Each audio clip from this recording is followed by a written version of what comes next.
January 6th, 2022. I do not want this to become the Woe Is Me podcast, but I also want to keep it real, and I also want to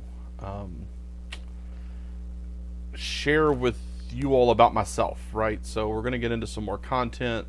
Some of you are familiar with me from different spaces. I've written some novels, and I run Microbius Americana on Facebook.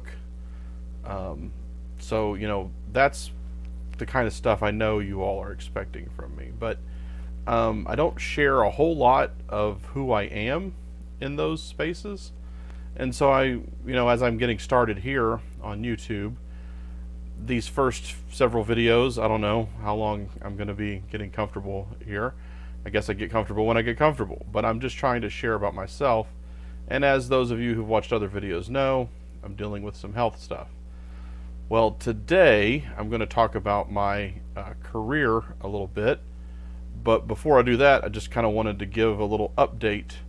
I did go to the doctor today. I did not get prescribed an antibiotic, which means continued headaches for the foreseeable near-term future. There are other plans in works. It turns out some of my health concerns are more significant than I expected. And so when I decided to share that part of my life with the world, I didn't anticipate that I didn't have a full grasp of what I was dealing with.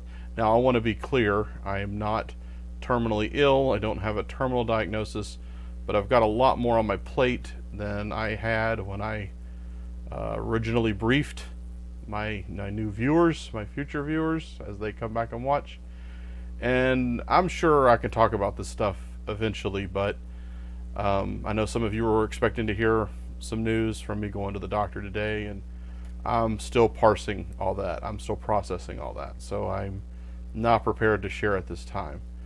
However, while I was at the hospital, I did choose to speak with a chaplain, which may be of interest to some of you who know that I was a hospital chaplain and I continue to work as a pastoral counselor, which is similar in most regards. So I spoke with a chaplain today. I don't know if she'll ever see this video. I don't want to disclose her identity or anything like that. But she did a good job. She was a chaplain resident. So that's someone who's got a Master's of Divinity, is functioning as a chaplain, but is also still kind of learning how to be a chaplain. So like any clinical medical residency, you work at a hospital with the basis skill set and then try to build upon that in practice. And she did a fine job for any chaplain, honestly. She did a perfectly fine job. But particularly for her experience level, I thought she did, a very good job. That's the problem. However, I'm grading this chaplain who is seeing me as a patient. Instead of being a patient, I'm being, a more experienced chaplain analyzing how she's functioning as a chaplain, which is unfair to her and unfair to me because I really needed a chaplain and she was doing a fine job. I just couldn't get out of my own head enough to be fully present. And I was able to share that with her, which was nice. She acknowledged kind of, where I was coming from and the difficulty of me doing that. And, she honored the fact that in addition to having trouble dealing with my updated understanding of my medical concerns, that I was also trying to speak with a chaplain as a chaplain, and that I can't say it wasn't working for me. She did a great job hearing what I had to say, holding that space, keeping eye contact, asking questions that showed me she was engaged with the information I was sharing, and she was genuinely interested, and that she genuinely cared. I just got in my own way. And it did help anyway. because she did do a good job, but I could have gotten more out of it if I would have gotten out of my own way. Interestingly enough, however, in getting in my own way, I talked with her about professional stuff, about being a chaplain. And it dawned on me that I haven't shared much of that with people on Macrobius Americana. Certainly not with my novels. My novels are fantasy novels, by the way. They're fiction novels, traditional fantasy. Some people call it medieval fantasy, but it does not take place on Earth in Europe, so that's probably a bit of a misnomer. But anyway, there's a link somewhere around here. If you want to buy a novel, I'd love to sell you one. But anyway, there's this career that I have that many of you aren't familiar with, and again, processing my conversation with her, I said I should probably, instead of a big woe is me video and just dwelling on the frustration and the discouragement of my medical situation, which I've done for 5 minutes more or less now, and I'm going to stop. I could talk about my career. So some of you know I was in the Army. The Army experience is going to be several different videos on several different subtopics. The Army is going to constantly come up. I joined the Army at 18. Actually joined the Army at 17. I shipped out for basic training at 18. So that's foundational stuff, and it will affect my life for the rest of my life. I learned so many valuable things. I had so many valuable experiences, despite the fact that I became frustrated with the government in a broader sense, and chose to leave the military. I can't say that the military was bad for me personally. So I'm going to talk about that here and there and everywhere and engage that in several different videos. But I just kind of thought I'd give a brief overview of my career. So at one point I was enlisted in the Army, and I got out of the Army and was in finished college, went to seminary. So seminary is graduate school for people who are going to become ministers.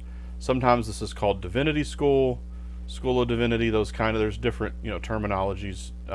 There's not a whole lot of consistency about why the ones are called what they are, but seminary is this place where aspiring ministers go. Now there are plenty of ministers that don't have a seminary education. In fact, there are plenty of ministers who would tell you not to get a seminary education. They would tell you that God puts a call in your heart, you dig deep into the Bible so you can do well, and that's what you need. And I'm not here to argue with them. I've heard some good preachers who didn't have really significant education, formal education. Autodidacts. They were self-educated. But I went to seminary. I had a particular goal in mind, which was to be an Army chaplain, which I did eventually do.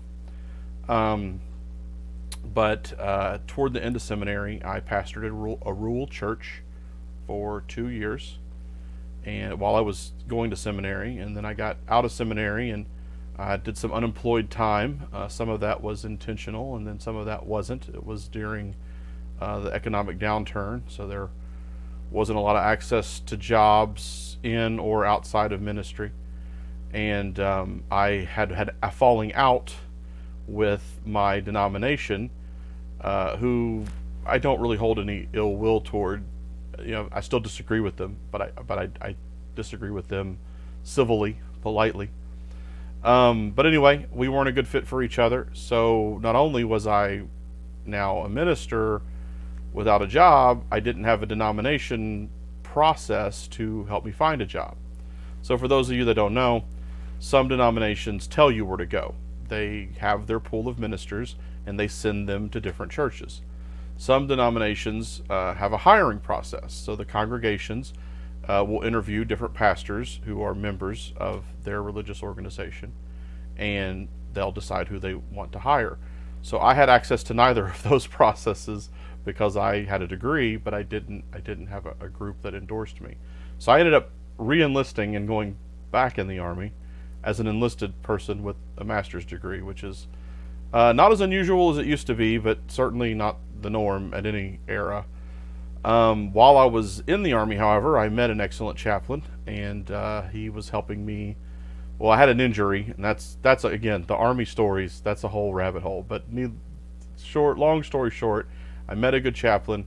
He helped me get in touch with a religious organization that would consider endorsing me, even though I didn't have a long history with them. I had to do a background check, had to do some interviews, had to talk about, theology, which is the specifics of what we believe, not just, hey, I'm a Christian, hey, the Bible's great, but like, why is the Bible great? How is the Bible great? What does Jesus mean to you? You know, and make sure we were all in agreement on that, because there are a whole lot of ideas out there about what Jesus actually means when you get to the nitty gritty and what's actually going on in the Bible when you start interpreting it. So we were like-minded enough that after several months they did choose to ordain me, recognize my ordination technically, but that's a technicality, and endorse me for chaplaincy. So then I put in to be a military chaplain. Well, surprise, surprise, they were full up on chaplains on active duty because, again, we're in an economic downturn. So they decided to make me a reserve chaplain. So I got promoted, but I lost my full-time job and gained a part-time job in the reserves, which was a little spooky. But 6 months after all that shook itself out, which that also wasn't a short or quick process, I was brought on to be a chaplain resident at the Atlanta VA, the Veterans Hospital, the Veterans Administration Medical Center.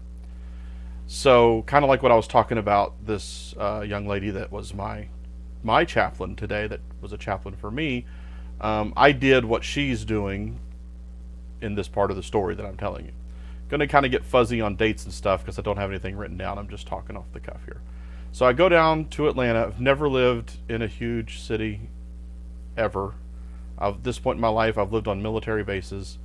I've lived in cities, a couple 100,000 people, but Atlanta's got millions of people and cities around it that are full of hundreds of thousands of people for miles and miles and miles. I've never lived anywhere like that before.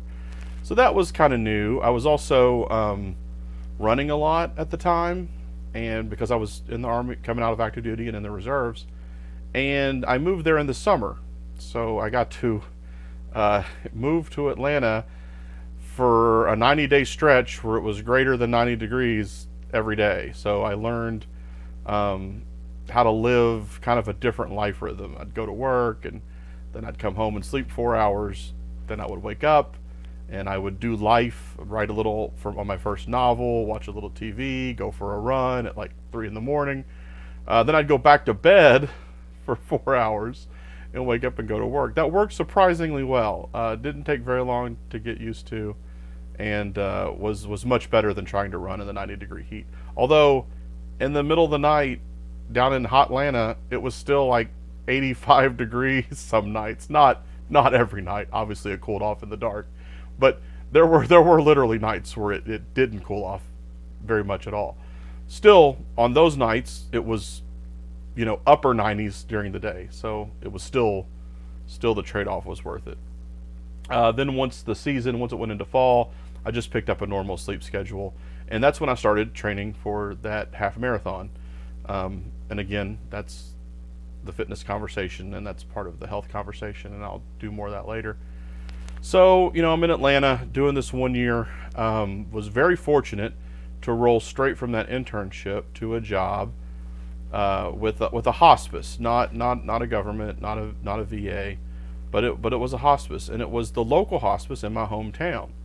So I kind of felt like that was a jackpot, right? I have family, I have friends right there, and I've got a job. Actually, it wasn't a full-time job. It was close to full-time, but it wasn't actually full-time. And I loved that job, and they did end up giving me more hours the longer I was there. And the only problem is they canned me. I didn't do anything wrong. In fact, I had a 1 year evaluation where I got pretty much a perfect score, as perfect as they'll give you, and I was pretty excited. I was like, man, I'm doing good here, right?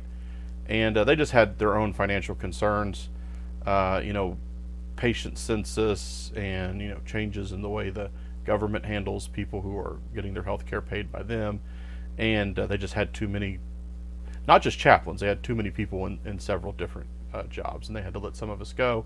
So I was the newest hire. So since nobody was particularly bad at it, they had to let me go as the newest guy. I did not take that well. I was not happy with them, and I was very upset in general because I felt like I was doing a good job, and here I am getting, felt like getting punished for no reason. And I'm not going to pretend like I took it well when I didn't. But I don't harbor them any ill will now. I had to process that event, but it's my local hospice, and I believe in hospice care. Hospice does good work.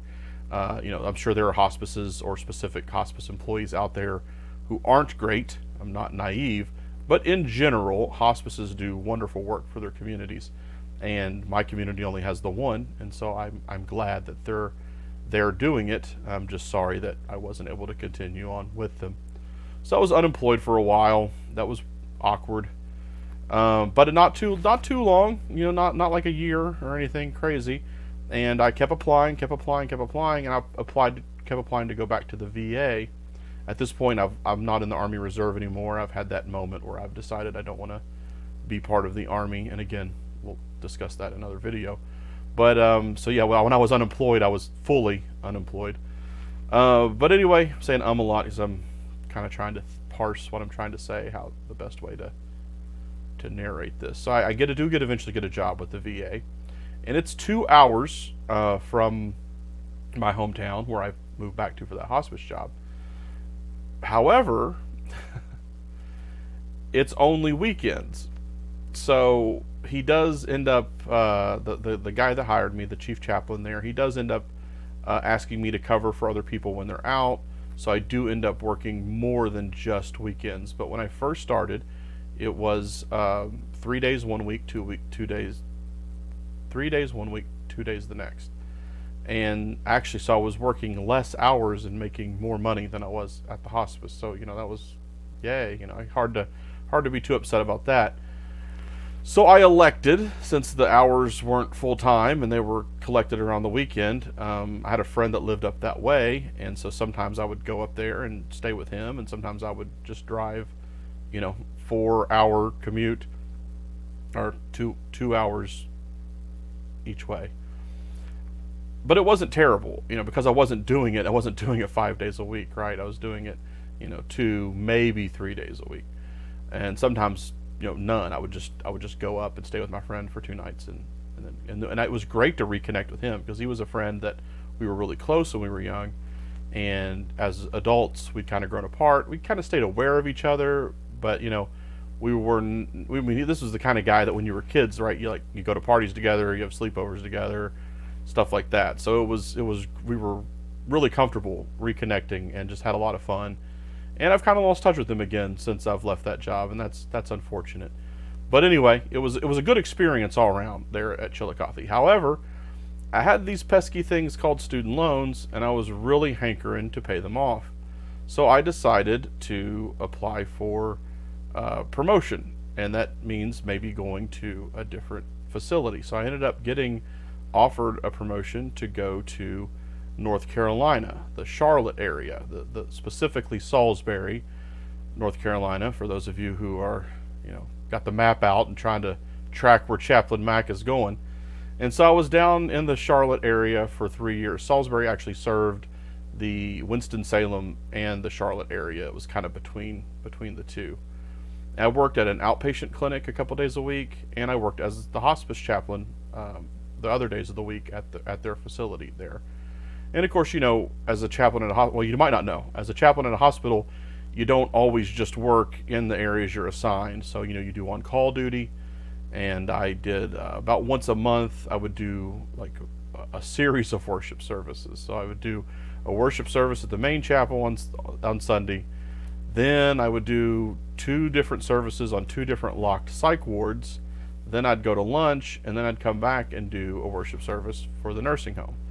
So even though it was only one Sunday a month, I was doing 4 services on that Sunday. So it was, and it was mostly a one-man show. Occasionally you have some volunteers to help with some singing or something, but for the most part, I'm doing it all, right? I never imagined when I went to seminary, when I trained to become a chaplain, that how much singing I would do, singing I would lead. but there was a lot of it as it turned out. But anyway, that's just kind of an anecdote. Obviously, that's not the biggest part of what I did. Mostly, you let patients share their concerns. You want to hear them out. You don't want to offer too much advice, right? You got to be careful not to project your own concerns or desires, hopes for them onto them. You have to let them come to that stuff themselves. But you ask questions that show you're interested. You try to actually be interested, which, especially working in the VA, is not hard because I'm a veteran myself, and a lot of these guys are older than me. I mean, some of these World War II guys have amazing stories. And specifically working in hospice, these are people who are facing the end of their life, and I genuinely want them to feel heard. So sometimes it's just hearing their stories and caring. But sometimes, they will ask for guidance, particularly on spiritual issues. They might ask for help.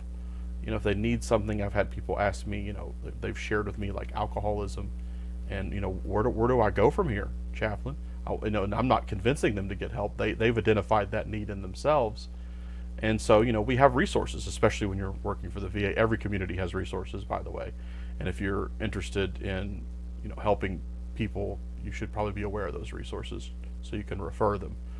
But anyway, as the VA, we had internal resources, so I was aware of all that stuff, and I was a champion for all that stuff.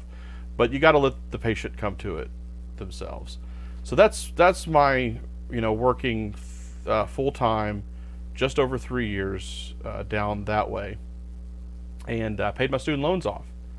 So when I paid my student loans off, I was like, kind of liked working part time. That was cool. Like I preferred to work part time, and I was so used to living on a minimal budget between working low pay jobs, part time jobs when my career got started, and then even when I was making a full time salary, I was putting like 60-70% of my income toward debt elimination. So once the student loans were paid off, I bought a car, paid it off pretty quick too, and I was like, yeah, I got a decent car and I got the student loans paid off, so I think I want to take some time off, and then I'm going to look for a part-time job. And that's what I did. I came back to my hometown.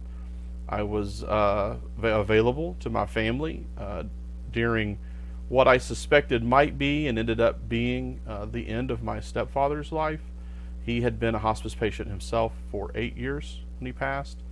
And, each year he just, was getting worse. We were putting more effort as a family into caring for him, my mother particularly. Saint of a woman, and she was putting more and more effort into taking care of him, and yet he was having a harder and harder time. So it's like more effort in, less result out.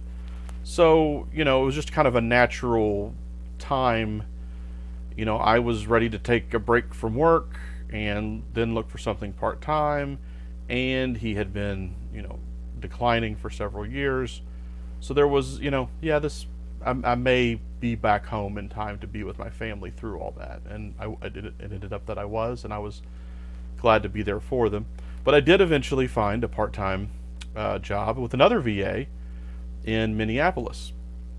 So for those of you tracking, I went to Atlanta, then to my hometown, then to Chillicothe, Ohio, for anybody that wants to try to find that place on the map, then to the Charlotte area, Salisbury, North Carolina, and now I'm up in Minneapolis, working part-time at a VA there. Again, mostly weekends, which was fine, and again, being offered to cover when people are absent. Somebody goes to a training, somebody takes vacation. I'm pinch hitting. I'm being added to the schedule, and obviously they're paying me when they do that. So I got my hours on the weekend, and then I'm picking up hours extra, which is great, right? So it's the best of both worlds for me. Not everybody's going to prefer that scenario, but that was a great scenario for me. And so I get up there, and it's a breath of fresh air. It's a different environment than I was in at North Carolina. It took me some time to get used to when I first realized that, like, hey, this chaplaincy department is different than other places I've worked. I actually had a little bit of resistance to it. I wasn't sure that I liked it. It seemed a little micromanaged to me. But the more I was there, especially given that I wasn't there full time, the more I come to appreciate how my job was to focus on the patient care. All the administrative stuff and a lot of the nuts and bolts and do this, do that kind of things. I'd have to do a whole video on the bureaucracy of the VA and chaplaincy departments. The fact that a lot of that load wasn't on me, and me coordinating with my peers directly, but being handled by, an administrator, it actually was preferable. Again, especially with me not being there all week to be up on the latest information and, to have, constant access to my coworkers. So it actually worked out, I thought, better for me as a part-time employee to just show up on time, see the patients, focus on patient care, and then go home. That was nice. Interestingly enough, because I worked weekends, I did a lot more Sundays, so I was doing worship services much more regularly up there. I was home on family medical leave because my mother had broken her leg, and I had, from all the full-time working at other VAs and having not taken a lot of medical leave for myself, again, ironic that I'm so sick now, because for most of my life I didn't really worry about having health issues, and I loaded up on all this sick leave. My mother had broken her leg, so I had all this sick leave from full-time position, but I only needed to take it on a part-time basis because my current job was part-time. So I ended up having like a lot of medical leave, and that I was able to use as family medical leave. So I have a brother, but he's got a wife and a kid, a baby at the time. And so it was like, yeah, I've got this family medical leave. Like, I need to go home and take care of mom for 4, 5, 6 weeks, whatever it takes. So I'm back 2 days. I've worked at the Minneapolis VA at this point for not even 6 full months. I'm back for 2 days, and that's when the riots broke out in Minneapolis. And the neighborhood I lived in, I didn't live in the actual neighborhood. If I say that, people who know Minneapolis are gonna criticize me. But I lived very close to it. The target that was the target at the beginning of all that is the target that I shopped at. So I lived close enough, a major metropolitan area, and that was my go-to store. That was my go-to shopping mall. So I lived that close anyway, and so I'm home. Strangely enough, I'm not there when all that happens. And because I knew I was coming home for a while, I brought all my stuff. I was just renting a room off of someone up there, because rent up there is outrageous, by the way. I was renting a room for almost as much as I had rented my house out when I had a rental property in my hometown. Anyway, so I'm not there when that happens, and I kind of wonder if I want to go back, right? So we're already dealing with like coronavirus stuff. And oh no, I said that word. They're probably gonna throttle my video now. But all that was already going on, and seeing patients had gotten weird. They were doing we were doing it on video, like not going into the room and doing it on video. And I understand the necessity for all that. I'm not criticizing it. It wasn't what I was used to. And wearing the mask all the time is just annoying, especially with this glorious beard that I have. So, I was doing the job, and I was doing it to the best of my ability, but there was already some weirdness. And I'm home, and I need to be home, and now there's riots down the road from where I lived. And of course I didn't know that stuff was going to go nationwide. Who did? But, well, somebody did. But anyway, so I'm just thinking, like, the whole time that's going on, maybe I don't go back. Maybe I don't go back. For several years prior to this, I had been dabbling with the Robinhood trading app. Self-trained. I've watched some YouTube videos and stuff from time to time, but self-trained trader. Not really day trading. More but trading. Like, I don't hold stuff. I do buy and sell, just usually not in the same day. But anyway, I'd been training myself for a few years prior to this, and I'd gotten pretty good at it. And so at this point, I had sold, just very recently sold, that house that I mentioned in the other video that I had as a rental property and that I had lived in myself. So I had all the equity from that house sitting in an account, and I kind of didn't want to go back to my job because things were happening that were less than optimal. And I had trained myself for a few years on trading stocks and reading pattern recognition mainly is what I do, but I do some, a little bit of financial research as well. I'm certainly not an expert in any of that, but mainly I'm looking at pattern recognition kind of stuff, and I've gotten better at it. So every year that I did it, I was beating the Dow by a significant margin. I mean, 10% or more. I think the first year it was, gosh, I don't want to say this and then lie. I think the first year it was like 25%. And the next year it was like 33%, or maybe I've rounded that because that number sounds right. But it was 30+%. And then so I'm learning to do this, and I'm learning to do it well. So I said, you know what? I got all this equity. I've got a decent job. If I lose all this money, I just go back up there and I go to work. I just deal with it. I deal with civil unrest if that's the thing. I deal with wearing masks all the time. Of course, we've always had patients that have had enhanced precautions. Sometimes you got to wear a hood and a mask and a robe, and you're really going in geared up because they've got something super infectious that you don't want to spread around, or their immune system's compromised and you don't want to bring anything into their room. So the general idea of like gearing up to see a patient is not anathema to me, but every single patient every single time got to be a bit much. So I'm thinking, if I lose all this money, I just go back and work that job that, was great and got a little less optimal, and I'll just stick with it until things get back to normal, which, from what I hear, has never actually happened yet. But if I'm right, and I'm as good at this as I think I am, I'll be able to make like the kind of money that I can live on. I'm not rich, not by a stretch, but as I mentioned before, I'm very comfortable living a very modest lifestyle. Because I was putting so much money toward my debt elimination previously, and because I was working part-time jobs and low-paid jobs prior to that, I just was comfortable. I am comfortable living on less money. So I'm thinking about, if I don't increase my quality of life, and I do with this money, what I think I can do with this money, because the stock market tanked during about the same time, about less than a month after that. No, maybe it was before that. Anyway, I had invested all the equity from the house that I sold into the stock market. As the market went down, I continued to put more money in. So I didn't do it all at once and then watch it continue to drop. They call that trying to catch a falling dagger. You don't know where the market's going to drop. So the lower it went, the more I bought, and eventually I was all in. Actually, at one point, probably shouldn't say this. At one point, because I was on family medical leave, so I was still getting a salary.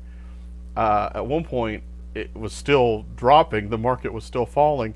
So I was just taking whole checks and just adding them into what I had already put in. I just kept buying and buying and buying.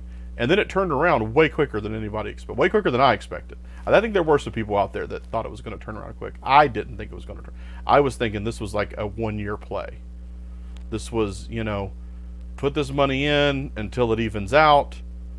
Let that grow, live on my last few paychecks before my family medical leave runs out. I maybe go back and work a few weeks, a few months, depending on how the numbers shook out, but they shook out quicker and better than I was expecting. And I was like, yeah, I'm not going to go back. So I did end up resigning.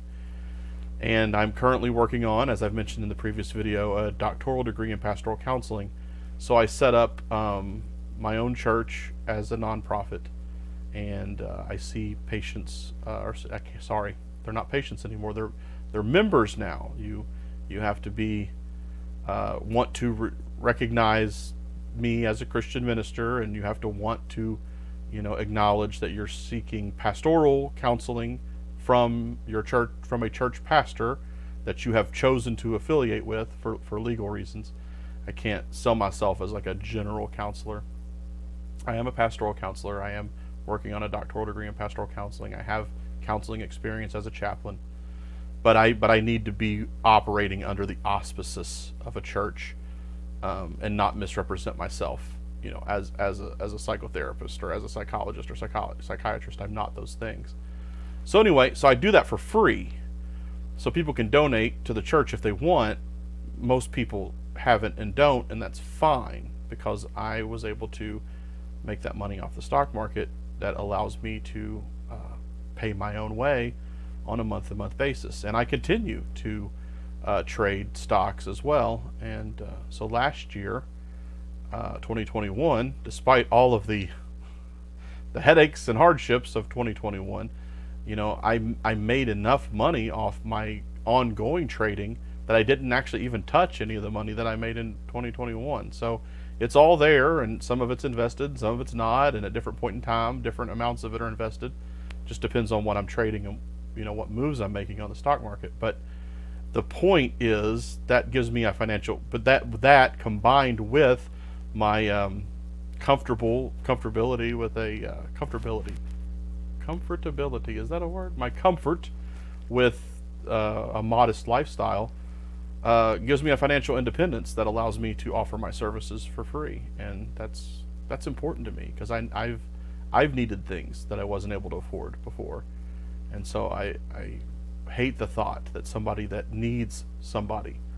We all have friends. Some of us don't necessarily have friends that were close enough to share difficult things, and some of us don't have friends that maybe can give us the kind of insights. Like I know a lot of dudes that are fun to hang out with, fun to go to a party with, fun to run into downtown or whatever, but I wouldn't want to share my difficult stuff with them, especially expect any kind of meaningful response from them. That's just not who they are. That's just not the nature of our relationship.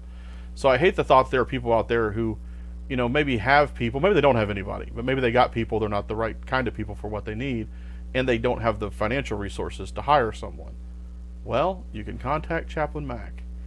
Right now I'm still dealing with these headaches, so I'm not 100% top of my game, but I am available, and I'll continue to make myself available. That's where I'm at, and that's my career thus far. I am a lot of things. I'm just me.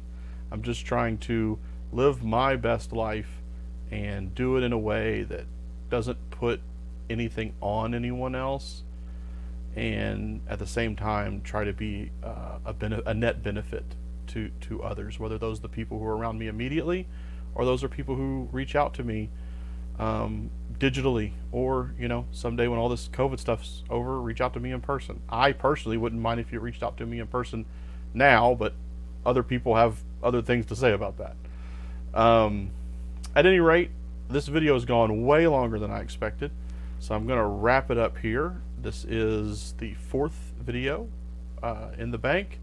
I'm going to continue to just sort of introduce myself, talk about things that are going on in my life, who I am, what I'm up to.